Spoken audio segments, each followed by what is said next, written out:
Welcome back on part 6 of Walmart.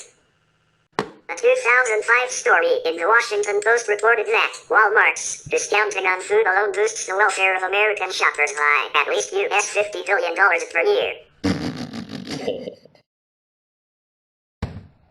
A study in 2005 at the Massachusetts Institute of Technology, MIT, measured the effect on consumer welfare and found that the poorest segment of the population benefits the most from the existence of discount retailers. In 2006, American newspaper columnist George Will stated that in terms of economic effects, Walmart and its effects save shoppers more than $200 billion a year. Dwarfing such government programs as food stamps, $28.6 billion, and the Earned Income Tax Credit, $34.6 billion. Kenneth Stone, professor of economics at Iowa State University, in a paper published in Farm Foundation, 1997, found that some small towns can lose almost half of their retail trade within 10 years of a Walmart store opening.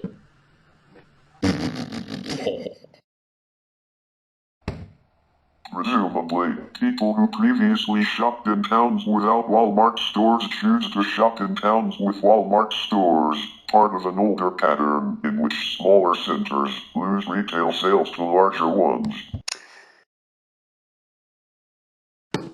Stone compared the changes to previous competitors that small town shops have faced in the past, such as the development of the railroads, the Sears Roebuck catalog, and shopping malls.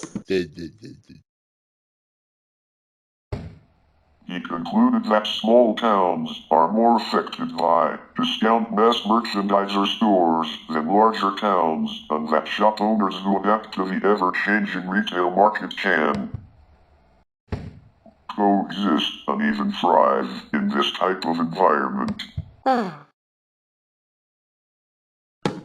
In later research, Arts and Stone, 2006, reported that in Mississippi the impact of opening a Walmart was much larger on existing retailers in rural communities, 17%, than more than ones, 4%. This also suggests that Walmart has achieved its strongest growth in non-metropolitan areas, which tend to be low income. Studies of the impact of Walmart tend to focus on supercenters rather than neighborhood markets. Comparisons of performance metrics such as sales per square foot suggest that supermarkets and other high-volume retailers in direct competition with Walmart supercenters show significant decreases in profit margins. While Walmart has often been said to be a destroyer of small businesses, much of this is anecdotal. Research so far suggests that Walmart superstores have little effect on smaller retailers such as mom-and-pop businesses. A 2008 economic analysis, published in the journal Economic Inquiry, suggested that the process of creative destruction unleashed by Walmart has had no statistically significant long-run impact on the overall size and profitability of the small business sector in the United States. Impact appears to be related to a number of factors, with a key factor being the goods offered for sale. A study by Ilwani and others, 2010, examined the impact of new Walmarts in detail. She reported that median sales dropped 40% at similar high-volume stores, 17% at supermarkets, and 6% at drugstores. However, 30% of specific product categories at high-volume stores were unaffected. Many retailers reduced prices and cut product selection in an attempt to compete directly with Walmart, in effect attacking its areas of strength. A more successful approach was to track sales, identify vulnerable categories, and increase the range of products in those categories. By including products at both top and bottom price points, and offering temporary promotions on those items. Retailers could attract both customers who are price conscious and those interested in a wider range of options. A small store that specialized in a particular product area could compete effectively against Walmart. Small specialized stores are less effective against big box category killer chains such as Home Depot and Best Buy Electronics. Some studies have suggested that the impact a Walmart store has on the local business is correlated to its distance from the store. David Merriman, Joseph Persky, Julie Davis, and Ron Damon, 2012, outlined the impacts of Walmart in Chicago. Based on 3 annual surveys of enterprises within a 4-mile radius of a new Chicago Walmart, it shows that the probability of going out of business was significantly higher for establishments close to that store. The overall findings of this study reinforce the contention that large city Walmarts, like those in small towns, absorb retail sales from nearby stores without significantly expanding the market.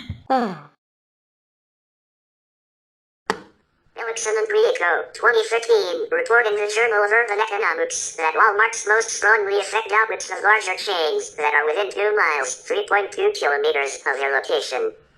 A 2022 literature review concludes that there is no consensus on the impact of Walmart on local employment, but most studies on the topic point to a modest increase in retail employment.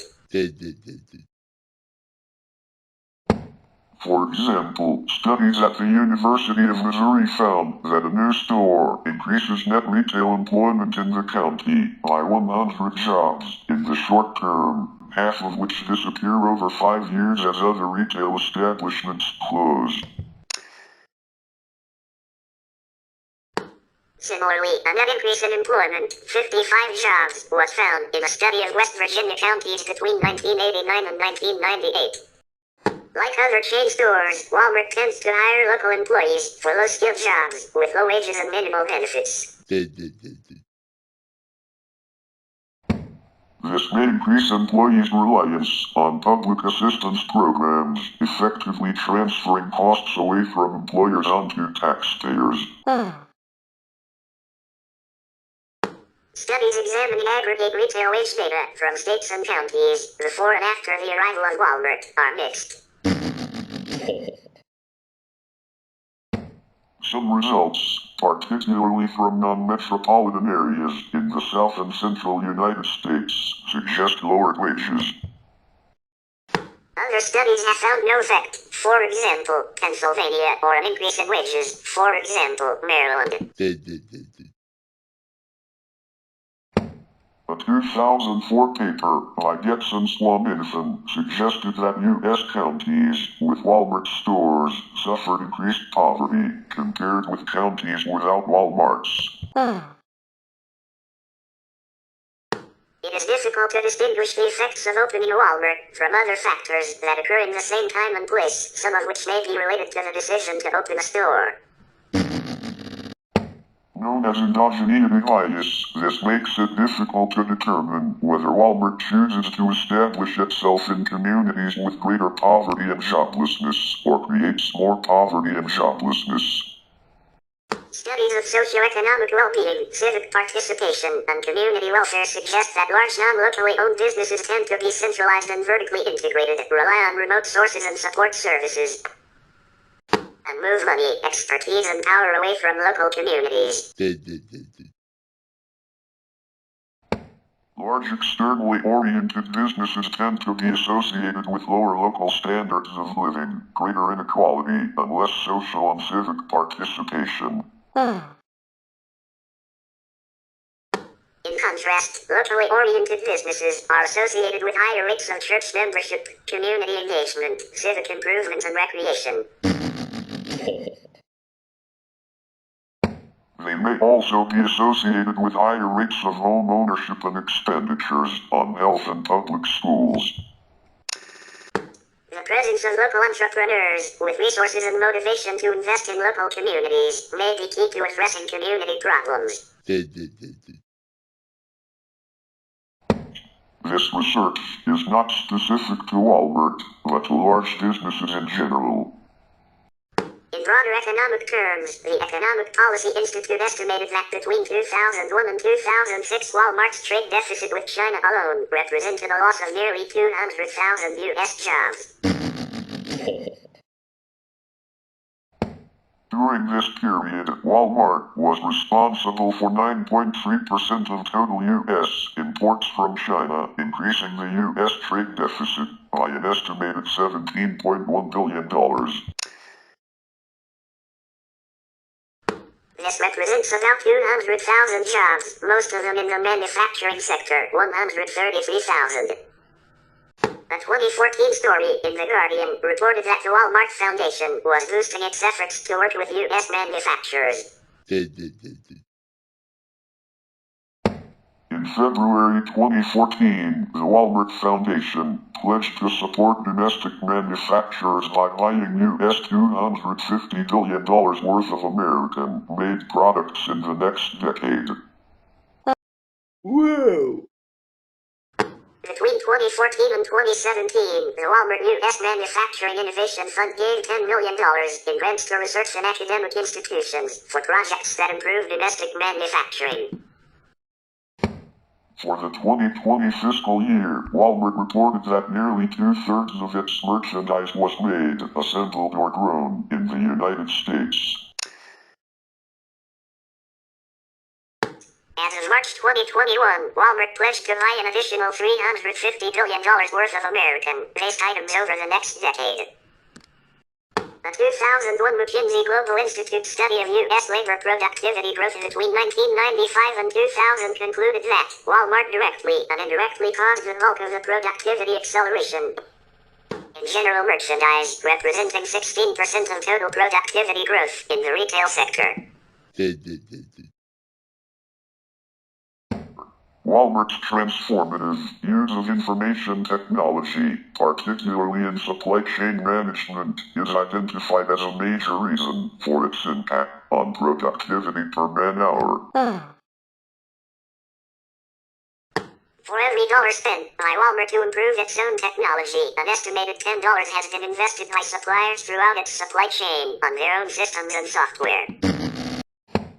Economist Robert Solow has emphasized the importance of imitation and adaptation, as well as innovation. In addition to improving its own efficiency, Walmart's innovations have been adopted by its competitors so that they can compete.